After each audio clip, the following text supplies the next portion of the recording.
What's good, YouTube? It's your boy Khiry, and welcome to Khiry TV. In today's video, we have a movie review for you for the movie Final Destination Bloodlines. Y'all know what Final Destination is about. Going in, I had what I expected. What I went in, I got. That's the best way for me to describe my expectation. The expectation I had for this movie, I got it. Whether it was high or low or mid, whatever expectation I had at the moment going in to see this movie, it met it. I really enjoyed this film. Within the Final Destination franchise, it's most likely going to be my third favorite Final Destination of the six. So it's on the higher half of the six versus the bottom half. But let's go ahead and get into the good, because right now I'm just rambling and shit. The kills in this were gruesome. I don't really remember the last 2 to 3 Final Destination. I don't know how the kills were. I do remember the kills in the first 2. They weren't as gruesome because of the times we was in. I think it was like the early 2000s. But the kills in this movie are definitely gruesome. You're gonna see every bone crack. You're gonna see every brain splatter. You're gonna see everything. So know that going in.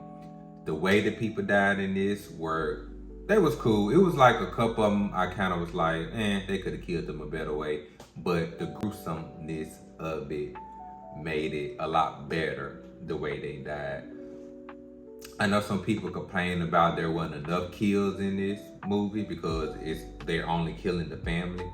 But I was fine with the amount of kills. I get it. I was cool with it, especially the first scene. That very first scene, oh yeah. They killed everybody, but still, that first scene, you'll get your money's worth just strictly out there. That first scene of them in the skyline shit. Another good thing about this movie, I actually feel bad for the characters. I don't recall feeling bad for some characters in the old Final Destination movie. I said destination movies. I just remember, I just want these people to die, and I just want to see how they die. You will feel bad for like the main character in the Final Destination movies because you want them to win. But to be honest, I actually feel bad for everybody that died in this movie. Like this, I know that sounds weird, but I actually felt empathetic to their situation because they portrayed it pretty good. And I'm not saying that like they was great actors. It was just, I just felt bad for the situation they got put in. They didn't ask for this, so it is what it is. But I actually feel bad for these characters, shockingly enough.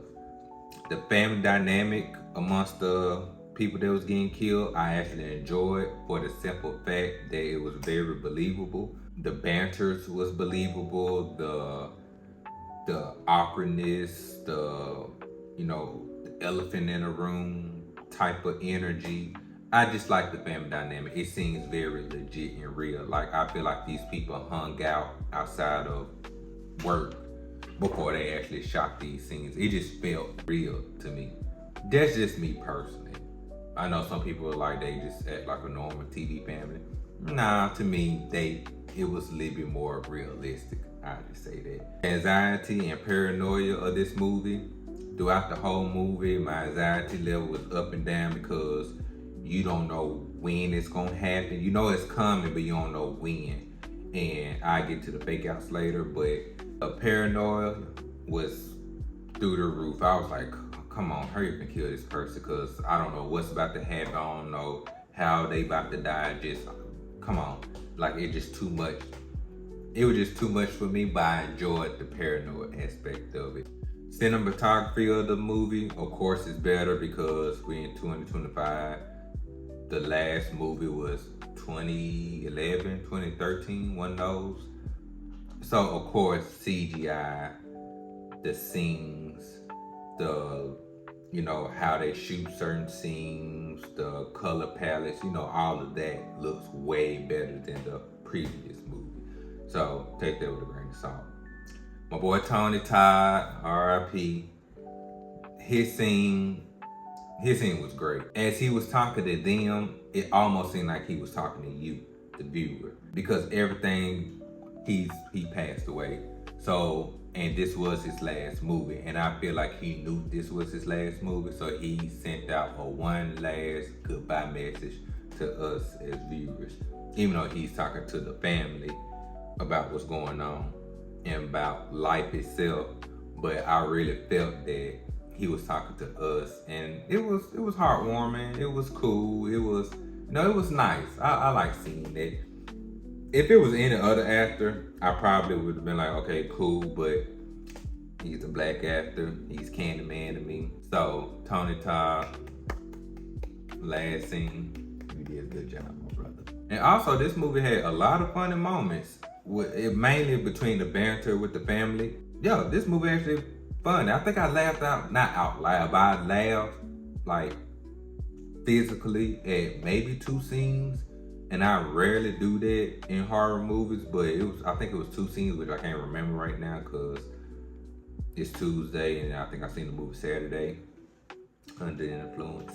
So, but I do remember laughing twice, a good laugh twice in the movie. And I was like, this movie actually a lot funnier than the other movies. So I enjoyed that aspect. I know some people probably won't enjoy that aspect and probably think it's corny and they just want to see the kills, but I enjoyed it. But the funny undertone kind of leads to the bad. Yes, it was funny, but I think they placed the funny jokes most of the time at the wrong time. The funny undertone is kind of weird. 1 minute is funny, 1 minute is super serious, 1 minute is campy. It's just like the tone of the movie just kind of all over the place. Iris' house, a little bit too much. Iris is a character. She's the main lady who sees the vision on top of the, light thing. And she's older now. Her house as an old lady was very, very stupid and unbelievable to me. Why you got spikes like coming from your house? Like, her house looked like she's about to fight a horde of zombies. Like, you're not fighting zombies, you fighting fucking death. She had it, gated up and barbed wires everywhere. But to me, I saw the house as a fucking death trap. She never stepped outside, granted, because once she stepped outside, death coming for her ass. First of all, how you set all that up if death coming for you? Second, you got spikes every fucking where. Why have you creating a spike here, death is coming for your ass, and you turn around and it peels in your fucking face? That house just didn't make sense to me. It was stupid. The movie is long. This is the longest Final Destination movie. Most Final Destination movie runs like 80 to 90 minutes. This movie, I think it was 108 minutes, a little shy under 2 hours. So, and that's because they added a storyline to it, a plot to it, versus the other Final Destination is more like be trying to stop us from getting killed. I know some people it's like, we didn't need all that family dynamic. We don't need all that background. We just here for the kills.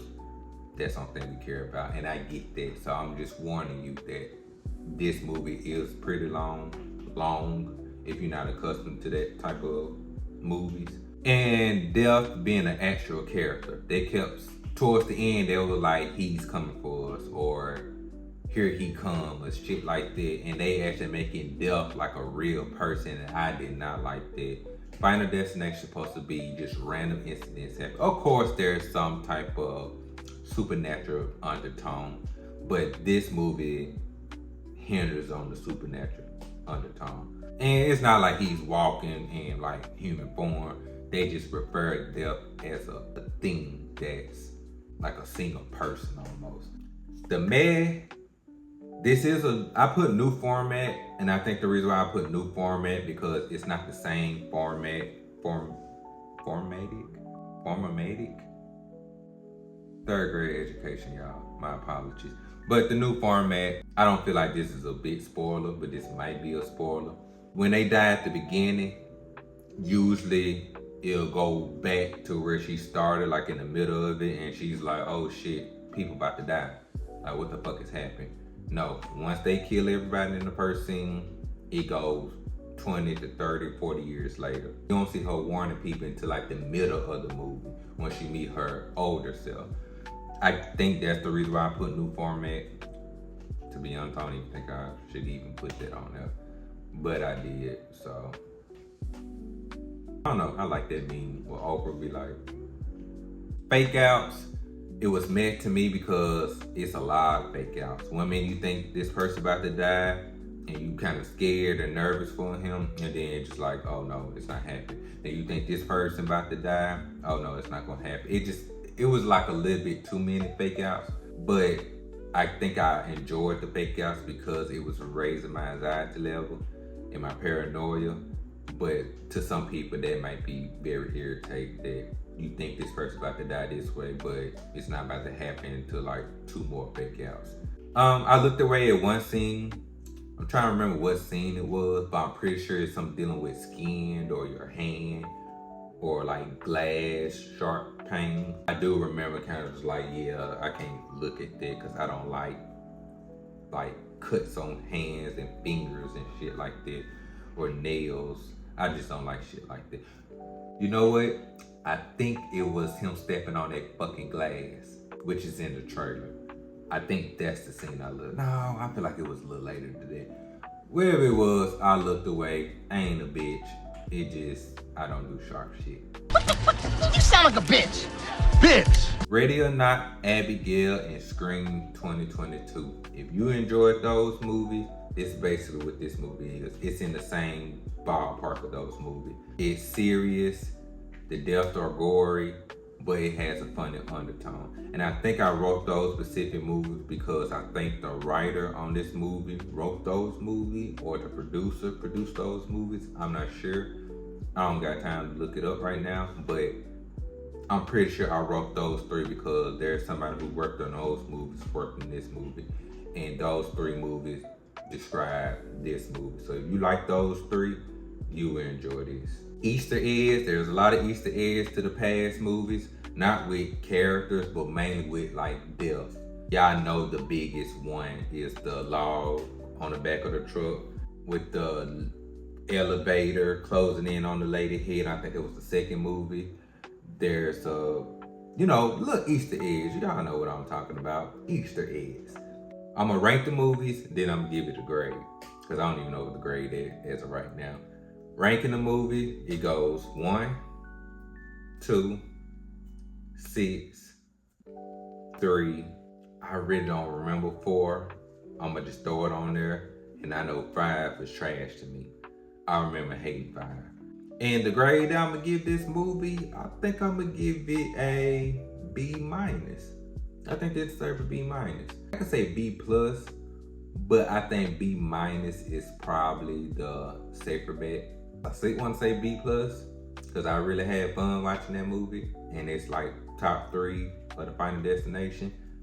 Because I would say number 1, I would give it a A-. Number 2, I would give it, I might like 2 more than I like 1. I think I like 2 more than 1. Yeah, I like Final Destination 2 more than I like Final Destination 1. So 2 is an A+, 1 is an A-, and I think we're gonna change it to B+. Final Destination 6 or Final Destination Bloodline, B++. That's what we gonna do. Stamp that shit. I know some people didn't like this movie because they said it wasn't enough kills. It was too long. I just feel like those people's expectation of movies is extremely high. Either it's Oscar nominated movie or just trash. They don't know how to be them like in the gray area. So I believe a lot of people went in thinking this was gonna be a great movie, and because it didn't meet their expectation, they say it's a bad movie. Do not listen to those type of people. Anywho, like, comment, subscribe. Are you gonna watch Final Destination Bloodlines? I think you should, especially with my B+ ranking. And support your boy. Share. Come on. Yeah, he getting on my nerves, y'all. That's all he do. He just do shit like that. Maybe he's warning me. Once I said he was warning me about something, my video cut off. Yeah, that was weird. All my peace shit, and I had him with me as I was doing the peace shit. None of that got recorded. I think I was rambling about something else prior to even doing it, but hey, technical difficulties. But peace for real this time. Peace.